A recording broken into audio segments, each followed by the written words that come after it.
vamos agora direto pro Abismo, novamente com a segunda temporada de Made in Abyss. E dessa vez a gente chegou na sexta camada, na Cidade Dourada. E meu amigo, aqui o buraco cobra, cara. Aqui o abismo cobra, porque, olha, você tem coisa que me deixa impressionado em Made in Abyss.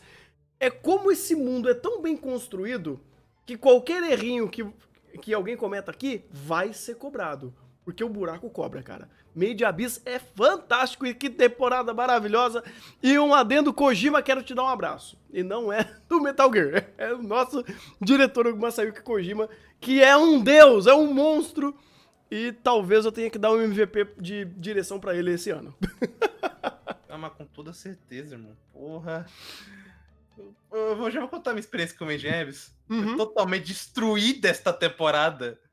Porque eu acho incrível como o Made in Abyss você consegue resumir a estupidez a ponto de que você não consegue levar a sério.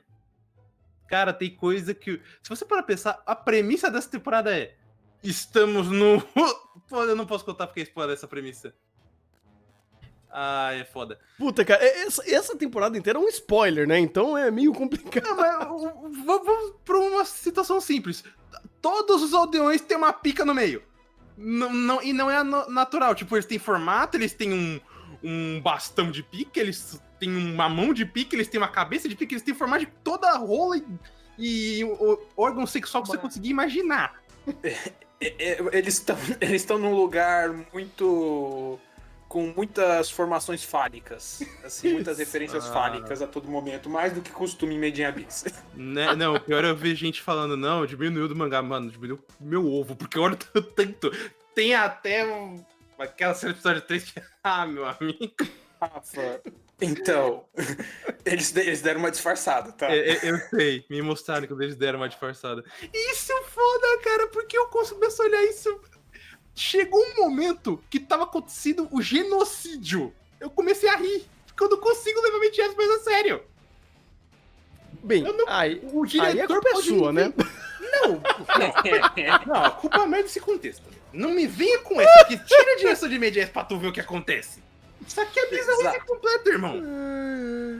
Mas o que segura muito de Made in Abyss é a direção, e a direção me fez me importar. Não com as formas fálicas sofrendo genocídio, mas com os personagens que a gente tá acompanhando, com a história dos personagens ali que importam e tudo mais. Então, tipo...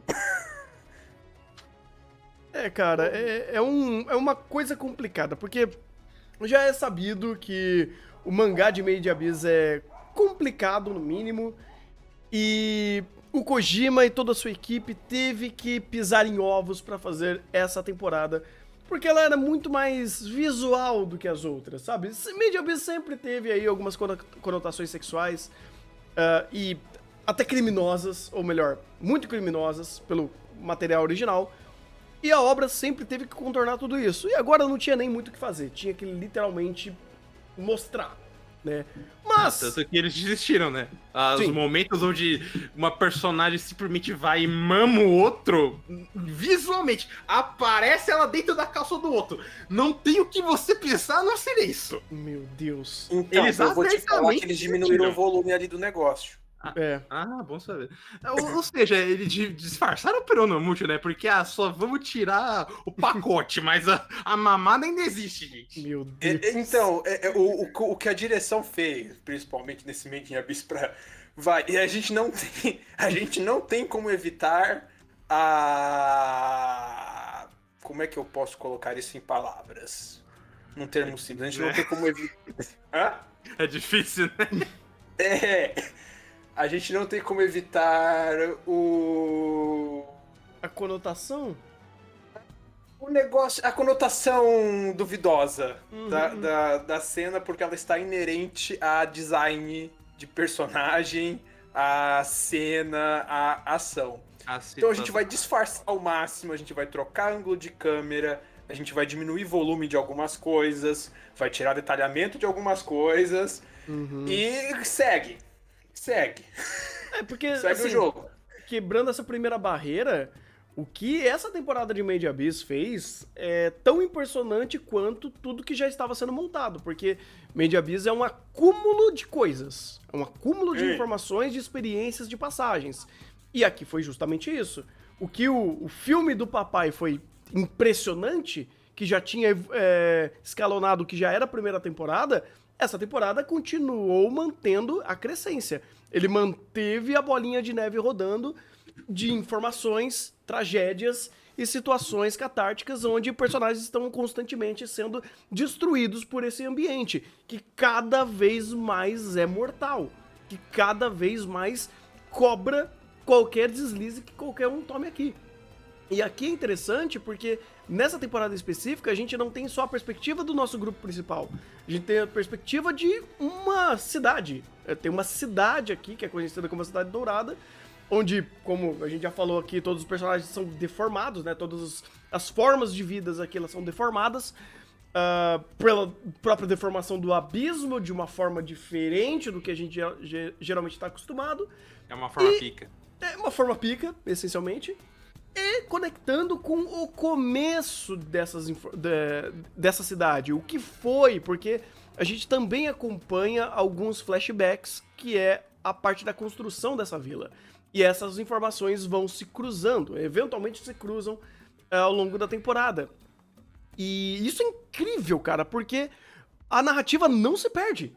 A direção não se perde. Eles conseguiram contar o passado, o presente, costurar essas duas informações, denotar informações que eram simplesmente jogadas ali, ou pelo menos eram só superficiais, ou só existiam à primeira vista, e quando você costura o sentido, o significado dessas informações e de como o andamento dessa construção da cidade fez todo sentido e ditou todas as regras, o próprio questão de valor, né, a própria questão do valor da palavra, inclusive, ele começa a criar toda a profundidade e a autoexplicação que é dada pela construção desses entendimentos, dessas perspectivas, tanto do passado quanto do presente.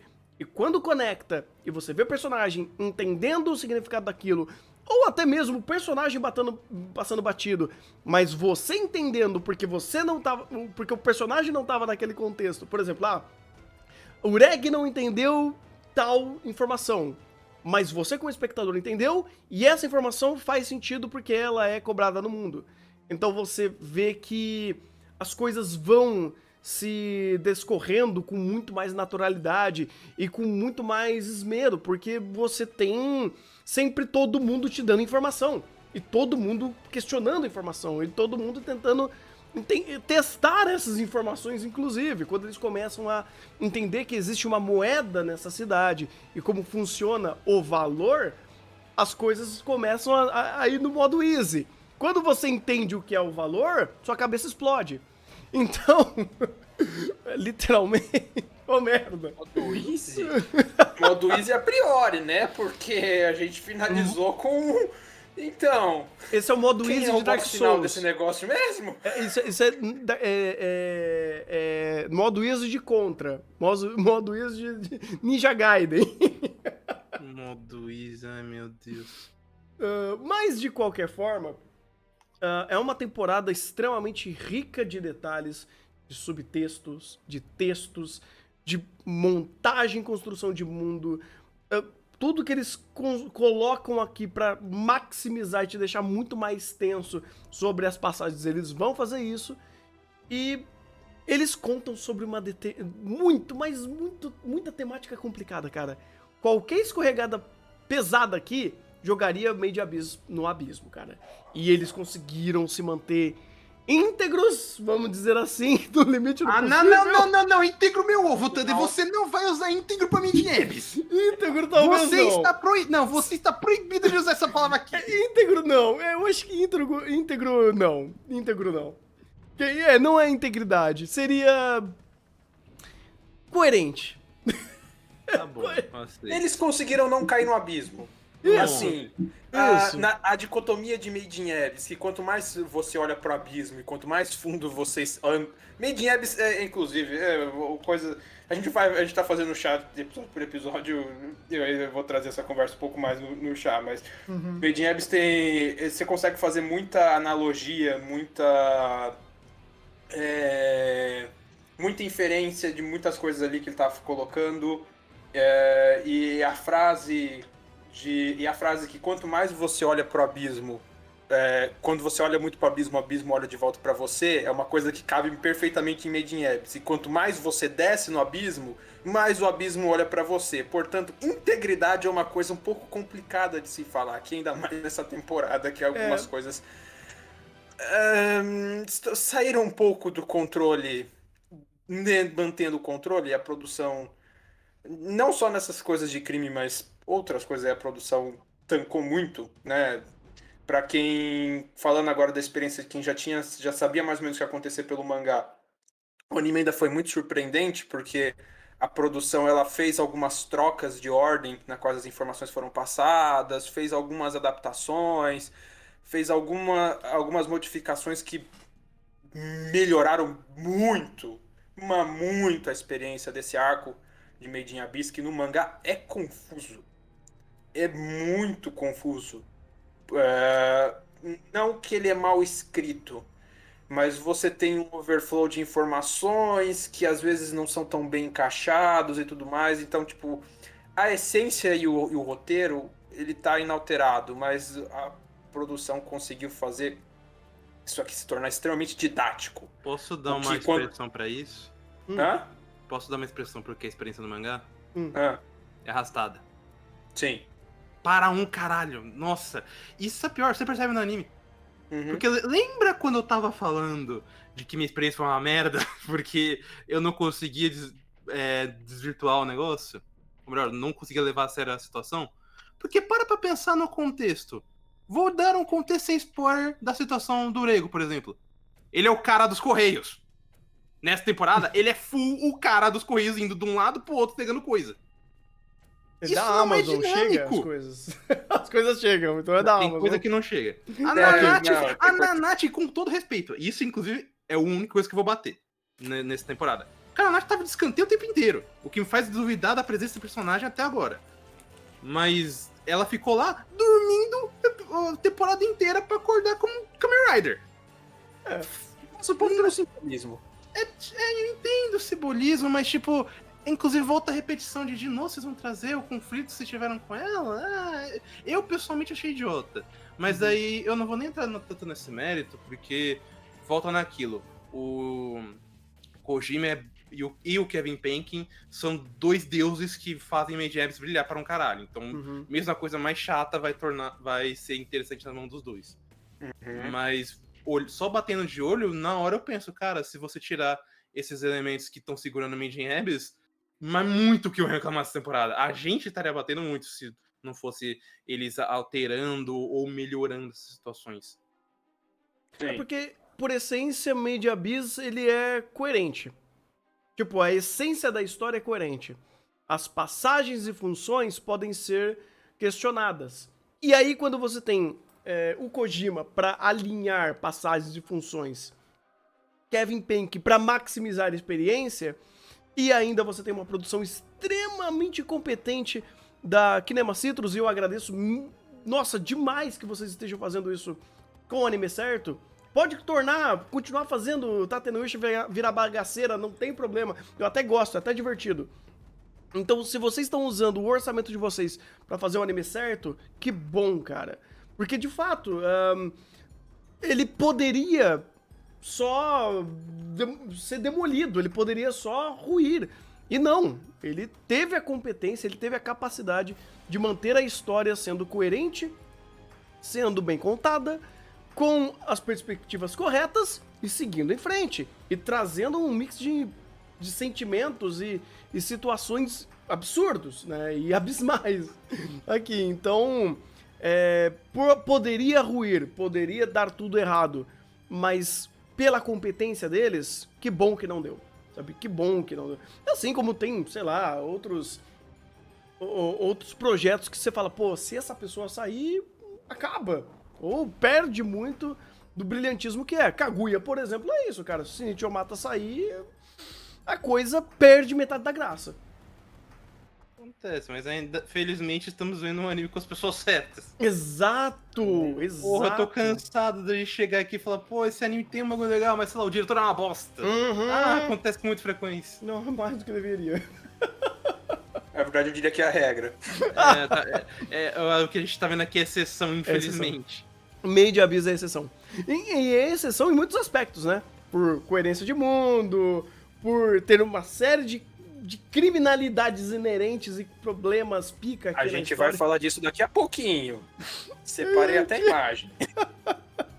E pra quem tá vendo a gravação, tem um chat episódio por episódio, vocês vão ver algumas horas de destrinchar em cima disso. Sim, não vai ser aqui que a gente vai falar disso, mas existe isso. E ainda assim, eles conseguem costurar de uma forma muito benéfica pra história e se tornar, querendo ou não, um dos animes mais incríveis dessa temporada e do ano, da temporada do Vale, porque essa temporada foi um lixo, mas do ano. Parabéns, Made Abyss, você tá no topo, cara, você tá no topo.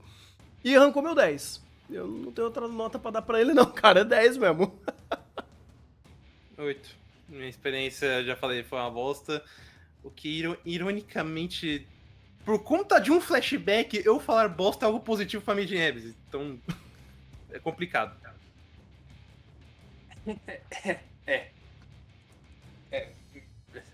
Ok. Eu fico dividido.